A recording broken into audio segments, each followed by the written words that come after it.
जय हिंद दोस्तों। आज के इस क्लास में आप सभी का बहुत बहुत स्वागत है। तो साथियों, आज के इस क्लास में साइंस विज्ञान का सेट नंबर 18 चलेगा। और साथियों, इससे पहले अगर आपका कोई भी क्लास छूटा हुआ है तो वो सारा क्लास आपको इस बिहार पुलिस के बैच में मिल जाएगा। क्लास का पीडीएफ, क्लास का नोट्स, बिहार पुलिस का क्वेश्चन बैंक, ये सारा कुछ आपको इस बैच में मिल जाएगा। इस बैच को ज्वाइन करने के लिए आपको ये वाला एप्लीकेशन इंस्टॉल कर लेना है। उसके बाद आपको ऑल कोर्स पर क्लिक करना है, फिर इस पर क्लिक करना है तो यहाँ पर बाय नाउ का ऑप्शन आएगा। तो बाय नाउ करके आप लोग इस बैच को ले सकते हैं, ठीक है। बाकी कोई भी समस्या हो या बैच के बारे में डिटेल्स में जानना है तो जैसे ही एप्लीकेशन को इंस्टॉल करेंगे तो इसके अंदर ही आपको हमारा व्हाट्सअप नंबर मिल जाएगा। तो वहाँ पर मैसेज करके आप लोग जानकारी ले सकते हैं। इसी प्रकार से बिहार पुलिस ड्राइवर का भी बैच है, तो आप लोग जाकर देख सकते हैं। तो चलिए, शाम के 7:30 बज चुके हैं। फटाफट से आप लोग लाइव चैट के साथ जुड़ जाइए। तो साथियों, आज का पहला क्वेश्चन देखिए। सूची 1 को सूची 2 से सुमेलित कीजिए तथा सूचियों के नीचे दिए गए कूट में से सही उत्तर का आपको चयन करना है। यहाँ पर आपको मिलान करना है। देखिए, यहाँ पर दिया हुआ है स्टेथोस्कोप, स्फिग्नोमैनोमीटर, कैरेट मीटर और लक्स मीटर। तो यहाँ पर देखिए, सबसे पहले हम स्फिग्नोमैनोमीटर की बात करते हैं। तो कई बार साइंस क्लास में बता चुके हैं ये किससे संबंधित हो जाएगा। तो ये जो है आपका संबंधित हो जाएगा रक्तचाप मापने के लिए, यानी कि बी का आपका हो जाएगा 4। ठीक है, क्या हो जाएगा बी का 4। तो यहाँ पर लिख लेते हैं 4। ये स्टेथोस्कोप किसके लिए हो जाएगा, तो ये हो जाएगा आपका किसके लिए, ये हो जाएगा आपका हृदय की ध्वनि सुनने के लिए। यानी कि सबसे पहले क्या होगा, 3 होगा, उसके बाद क्या होगा, 4 होगा। देखिए किस ऑप्शन में 3 के बाद 4 है, यहाँ पर देख सकते हैं केवल एक ही ऑप्शन में 3 है, 4 है, उसके बाद 2 और 1 है। तो कैरेट मीटर आपका क्या हो जाएगा, सोने की शुद्धता पता लगाने के लिए कैरेट मीटर होता है, और लक्स मीटर से प्रकाश की तीव्रता मापने के लिए होता है। तो यहाँ पर जितने भी ऑप्शन है सभी को आपको ध्यान रखना है। स्टेथोस्कोप हृदय की ध्वनि सुनने के लिए होता है, स्फिग्नोमैनोमीटर रक्तचाप यानी कि ब्लड प्रेशर को मापने के लिए, कैरेट मीटर सोने की शुद्धता मापने के लिए, और लक्स मीटर प्रकाश की तीव्रता को मापने के लिए। ठीक है, तो यहाँ पर आंसर हमारा क्या हो जाएगा, सी ऑप्शन। चलिए, क्वेश्चन नंबर देखिए दूसरा। यहाँ पर भी आपको मिलान करना है। और देखिए साथियों, प्रत्येक स्टूडेंट को नीचे लाइव चैट में या फिर कमेंट बॉक्स में अपना अपना उत्तर जरूर बताना है। तो यहाँ पर आमीटर की बात करें, ये हो जाएगा विद्युत धारा, यानी कि हो जाएगा 3। उसके बाद हाइग्रोमीटर की बात करें तो हाइग्रोमीटर किसके लिए हो जाएगा, सापेक्ष आर्द्रता, यानी बी का हो जाएगा 4। और हाइग्रोमीटर और हाइड्रोमीटर दोनों के बारे में कई बार बता चुके हैं। ठीक है, उसके बाद स्प्रिंग तुला हो जाएगा भार के लिए, और बैरोमीटर हो जाएगा वायुमंडलीय दाब के लिए, यानी कि 2 और उसके बाद 1। तो 34, 21। देखिए किस ऑप्शन में 34, 21, यहाँ पर देख सकते हैं केवल बी ऑप्शन में है 34, 21। चलिए आगे देखते हैं। पायरोमीटर किसके मापन में प्रयोग किया जाता है। साथियों, ये बिल्कुल आपके सिलेबस पर आधारित क्वेश्चन है। बताइए इसका आंसर क्या होगा। और सेशन के लास्ट में आप सभी को कमेंट करके अपना अपना स्कोर जरूर बताना है। आज आपने कितने क्वेश्चन सही किए हैं।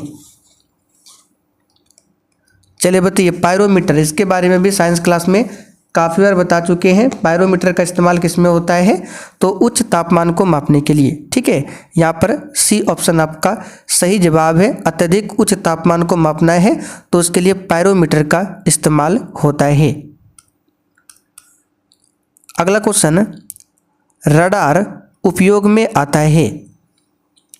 एक भी क्वेश्चन को छोड़ना नहीं है। चलिए बताइए, रडार किस लिए उपयोग में आता है। तो रडार का फुल फॉर्म भी पूछता है। ठीक है, रडार का फुल फॉर्म होता है रेडियो डिटेक्शन एंड रेजिंग। ठीक है, तो ये किसी वस्तु का पता लगाने की प्रणाली है रडार। और इसमें किस तरंग के प्रयोग का उपयोग होता है, तो रेडियो तरंग। इसमें रेडियो तरंगों के प्रयोग से किसी वस्तु की स्थिति, दिशा और गति का पता लगाया जाता है। तो यहाँ पर इसका इस्तेमाल क्या होगा, रेडियो तरंगों द्वारा वस्तु की स्थिति ज्ञात करने में रडार उपयोग में आता है। किस तरंग, रेडियो तरंग। और इसका उपयोग कहाँ पर होता है, तो हवाई जहाज हो गया। ठीक है, हवाई जहाज हो गया, मिसाइल हो गया। ठीक है, इन सभी में रडार का इस्तेमाल होता है। चलिए आगे देखते हैं। निम्न में से भूकंप मापी यंत्र कौन सा है। साथियों फिर से रिपीट कर देते हैं, आपको ध्यान रखना है रडार में किस तरंग का उपयोग होता है, तो रेडियो तरंग का। ये क्वेश्चन आ चुका है इसलिए आपको बता दिए। बताइए निम्न में से भूकंप मापी यंत्र कौन सा है, तो ये है सिस्मोग्राफ। बी ऑप्शन यहाँ पर आपका सही जवाब है, क्या है, सिस्मोग्राफ है। चलिए आगे देखते हैं। महासागर में डूबी हुई वस्तुओं की स्थिति जानने के लिए निम्न में से किस यंत्र का प्रयोग किया जाता है। चलिए 32 का आंसर है।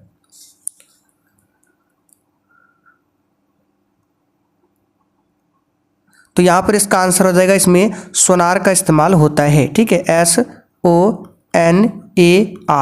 अब सोनार का भी फुल फॉर्म पूछा जाता है, तो साउंड नेविगेशन एंड रेजिंग। ठीक है, ये सोनार का फुल फॉर्म होता है। अच्छा, सोनार में किस तरंग का उपयोग किया जाता है, तो इसमें अल्ट्रासोनिक वेव, जिसको हिंदी में कहते हैं प्रासरव्य तरंग, हिंदी और इंग्लिश दोनों में बता देते हैं। सोनार में प्रासरव्य तरंग यानी कि अल्ट्रासोनिक तरंग का इस्तेमाल किया जाता है।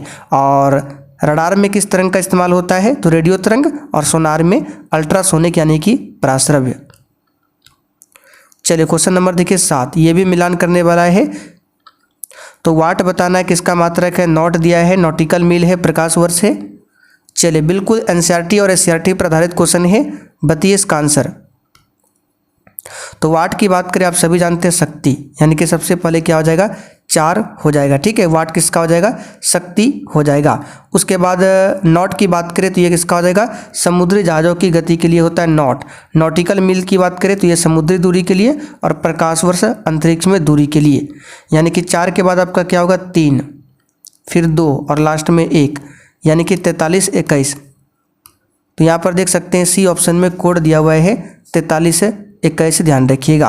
अच्छा, यहाँ से क्वेश्चन बनेगा, एक प्रकाश वर्ष में यानी कि एक लाइट ईयर में कितना मीटर होता है, तो लिख लीजिए एग्जाम में आता है, ये होता है 9.46 इंटू 10⁻15 मीटर। ठीक है, फिर से रिपीट कर देते हैं, एक लाइट ईयर बराबर कितना होता है, 9.46 इंटू 10⁻15 मीटर। चलिए आगे बढ़ते हैं। चलिए बताइए शक्ति का मात्रक क्या है।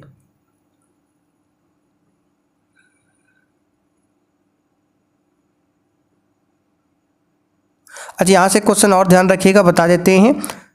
जैसे कि हमने बताया एक प्रकाश वर्ष में कितना मीटर, अगर आपसे पूछे एक नॉटिकल मील, नॉटिकल मील से समुद्री दूरी को मापते हैं, तो एक नॉटिकल मील में कितना किलोमीटर होता है, तो इससे पहले भी हम आपको बता चुके हैं 1.8 लगभग। ठीक है, पूरा मान होता है 1.852 किलोमीटर। एक नॉटिकल मील में 1.852 किलोमीटर होता है। ये क्वेश्चन आता है इसलिए आपको बता रहे। चलिए, तो शक्ति का मात्रक क्या है, सिंपल सा क्वेश्चन है, वाट।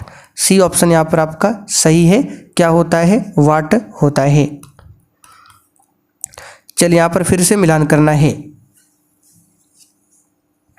बताइए उच्च वेग, तरंगदैर्घ्य, दाब और यहाँ पर जल प्रवाह है।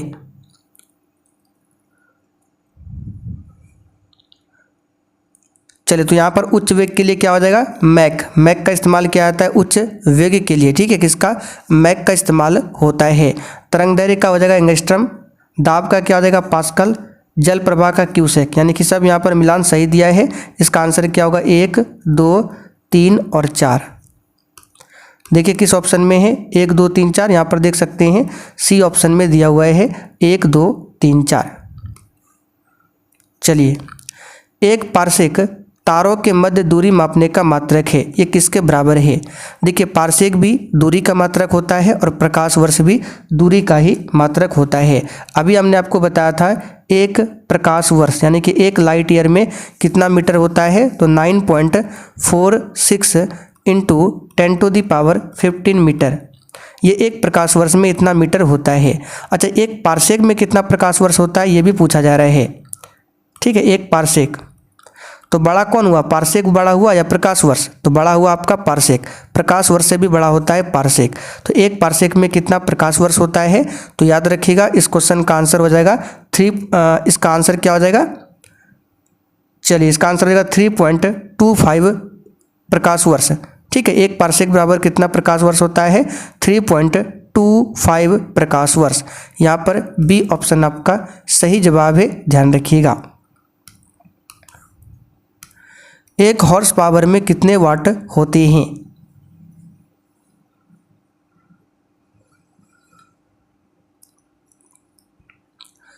तो एक हॉर्स पावर में 746 वाट होते हैं। यहाँ पर सी ऑप्शन आपका सही जवाब है, ध्यान रखिएगा। चलिए बल का मात्रक क्या है, बताइए क्वेश्चन 12 के लिए आंसर। और साथियों जैसे ही क्लास खत्म होगा इसका पूरा पीडीएफ आपको आंसर के साथ मिल जाएगा बिहार पुलिस के इस बैच में। इसके बारे में क्लास के लास्ट में आपको बताया जाएगा। ठीक है, और आज से पहले जितने भी क्लास बिहार पुलिस के लिए कराए गए हैं सभी क्लास का पीडीएफ, क्लास का नोट्स, ठीक है, क्वेश्चन बैंक बिहार पुलिस का शॉर्ट नोट्स, ये सब कुछ आपको उसी बैच में मिलेगा। तो बल का मात्रक होता है न्यूटन, सी ऑप्शन यहाँ पर आपका सही जवाब है, न्यूटन। चलिए बताइए, ये क्वेश्चन बिहार पुलिस में पूछा हुआ क्वेश्चन है, एक माइक्रोन किसके बराबर होता है, तो एक माइक्रोन में होता है 10⁻⁻6 मीटर, 10⁻⁻6 मीटर। लेकिन यहाँ पर क्या है, सब मिलीमीटर में दिया हुआ है। तो यहाँ पर देखिए मीटर से हमको किस में बदलना है, मिलीमीटर में। तो यहाँ पर हो जाएगा 10 पर पावर आपका क्या हो जाएगा, -3 मिलीमीटर। पावर में मीटर में पूछे 10 पर पावर -6 और मिलीमीटर में पूछे 10 पर पावर -3। तो इसको हम इस तरह भी लिख सकते हैं 1/10 पर पावर 3, फिर हो जाएगा आपका 1/1000। ये क्वेश्चन पहले भी हम बता चुके हैं डिटेल्स में, इसका आंसर हो जाएगा सी ऑप्शन। चलिए 1 नैनोमीटर में होता है, तो 1 नैनोमीटर में कितना होता है, बताइए फटाफट से इसका आंसर। तो 1 नैनोमीटर में होता है 10 पर पावर -9 मीटर। तो क्या देखिए ऑप्शन में मीटर में है, देखिए आपको हड़बड़ी में आंसर 9 नहीं कर देना, डी वाला। यहाँ पर देखिए क्या है, सेंटीमीटर में है और हम ये क्या निकाले, मीटर में। तो मीटर से सेंटीमीटर में जाने के लिए क्या करते हैं, 100 से गुना। तो 10 पर पावर -9 गुना 100, तो 10 पर पावर -9 गुना 100 को लिख सकते हैं 10 पर पावर 2। तो 10 पर पावर -9 में +2 जाएगा, कितना बचेगा, -7। ठीक है, ये सेंटीमीटर। तो यहाँ पर देख सकते हैं बी ऑप्शन में दिया हुआ है 10 पर पावर -7 सेंटीमीटर, और मीटर में कितना होता है, 10 पर पावर -9 मीटर। ये सब क्वेश्चन आपको ध्यान रखना है। एक माइक्रोन में कितना होता है, 10 पर पावर -6 मीटर। एक समान गति के साथ एक वस्तु, बताइए क्या होगी या फिर हो सकती है,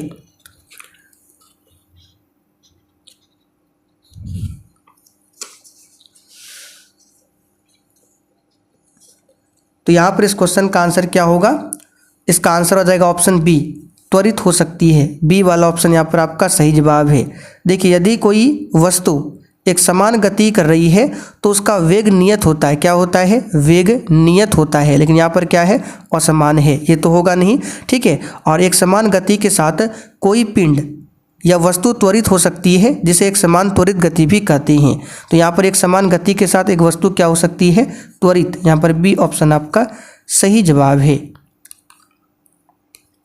निम्नांकित में कौन आभासी बल है, तो ये है अपकेंद्रीय बल, सी ऑप्शन आपका सही जवाब है। ये एक प्रकार का क्या है, आभासी बल है। अपकेंद्रीय बल में बल किधर लगता है, तो केंद्र से बाहर की ओर। ठीक है, किसी वृत्ताकार पथ पर गतिशील वस्तु पर इसमें क्या होता है, केंद्र से बाहर की ओर बल लगता है, जिसको बोलते हैं अपकेंद्रीय बल। इंग्लिश में सेंट्रीफ्यूगल फोर्स इसको कहते हैं, और इसी को बोला जाता है आभासी या फिर काल्पनिक बल बोला जाता है। और इसका उदाहरण क्या है, तो इसका उदाहरण है कपड़ा सुखाने वाला जो वॉशिंग मशीन होता है वो अपकेंद्रीय बल पर ही काम करता है। दूध से मक्खन निकालना वो भी अपकेंद्रीय बल का उदाहरण है। इसमें क्या होता है, केंद्र से बाहर की ओर बल लगता है अपकेंद्रीय में। तो जो भी एक्स्ट्रा फैक्ट बताते हैं ध्यान से सुनिएगा, ठीक है। न्यूटन का गति का पहला नियम किससे संबंधित है,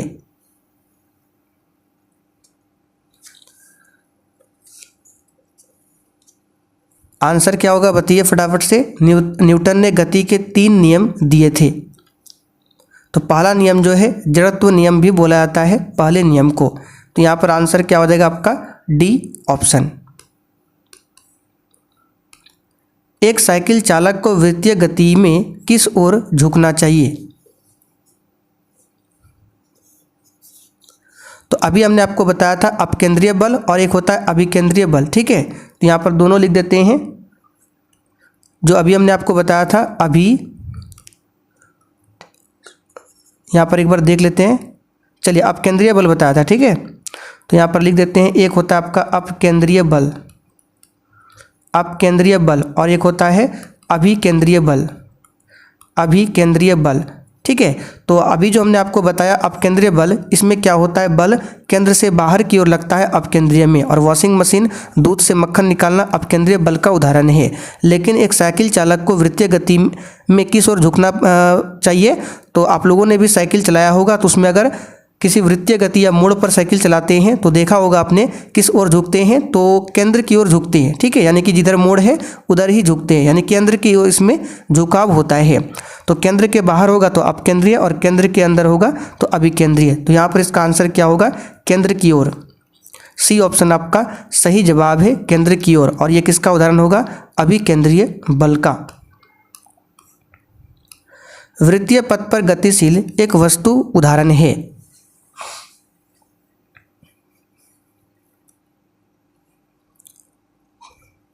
चलिए बताइए। बिल्कुल इसी प्रकार से फैक्ट वाला क्वेश्चन एग्जाम में आता है।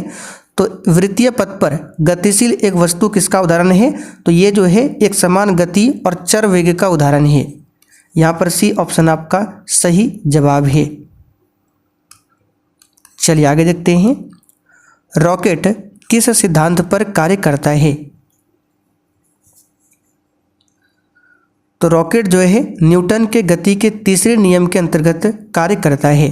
तो ऑप्शन में तो न्यूटन का गति का नियम नहीं पूछा गया है, इसका आंसर होगा रेखीय संवेग संरक्षण के सिद्धांत पर काम करता है रॉकेट, ठीक है। इसका आंसर क्या हो जाएगा? D option. चलिए आगे बढ़ते हैं। क्वेश्चन 21। एक नाव जल में नहीं डूबेगी जब उसके द्वारा विस्थापित जल किसके बराबर होगा? तो आपने आर्किमिडीज का सिद्धांत पढ़ा होगा, ठीक है। तो एक नाव जल में नहीं डूबेगी जब उसके द्वारा विस्थापित जल यानी हटाया गया जल जो है ये किसके बराबर होगा? नाव के भार के बराबर। यहाँ पर बी ऑप्शन आपका सही जवाब है। यानी कि नाव जल में तब तक नहीं डूबेगी जब तक उसके द्वारा विस्थापित जल जो है नाव के भार के बराबर होगा। तो यहाँ पर बी ऑप्शन आपका सही जवाब है। चलिए, सभी मूल आधारीय बलों में सबसे कमज़ोर बल कौन सा है? तो सबसे मजबूत और सबसे कमज़ोर दोनों आपको ध्यान रखना है। तो देखिए प्रकृति में 4 प्रकार के बल पाए जाते हैं। गुरुत्वाकर्षण बल है, दुर्बल नाभिकीय बल है, विद्युत चुंबकीय बल है और प्रबल नाभिकीय बल है। तो सबसे कमज़ोर बल जो होता है वो गुरुत्वाकर्षण बल ही होता है। यहाँ पर ए ऑप्शन आपका सही जवाब है, ध्यान रखिएगा। और सबसे शक्तिशाली कौन सा होता है? तो नाभिकीय बल जो होता है सबसे शक्तिशाली बल होता है। चलिए आगे देखते हैं। रेल की गति किस प्रकार की गति का उदाहरण है? बताइए इसका आंसर। रेल की गति किस प्रकार की गति का उदाहरण है? तो घूर्णन गति तो होगा नहीं, चक्रण या घुमाव गति भी नहीं होगा, रूपांतरित गति प्रक्षेप गति भी नहीं होगा, ये फेंकने वाला है। बचा आपका डी ऑप्शन रूपांतरित गति का उदाहरण है। चलिए आगे देखते हैं। यदि एक वस्तु एक समान गति से वृत्ताकार पथ पर गतिशील हो तो क्या होगा? तो एक समान वृत्तीय गति से गतिशील वस्तु की जो स्पीड होती है वो अपरिवर्तित रहती है।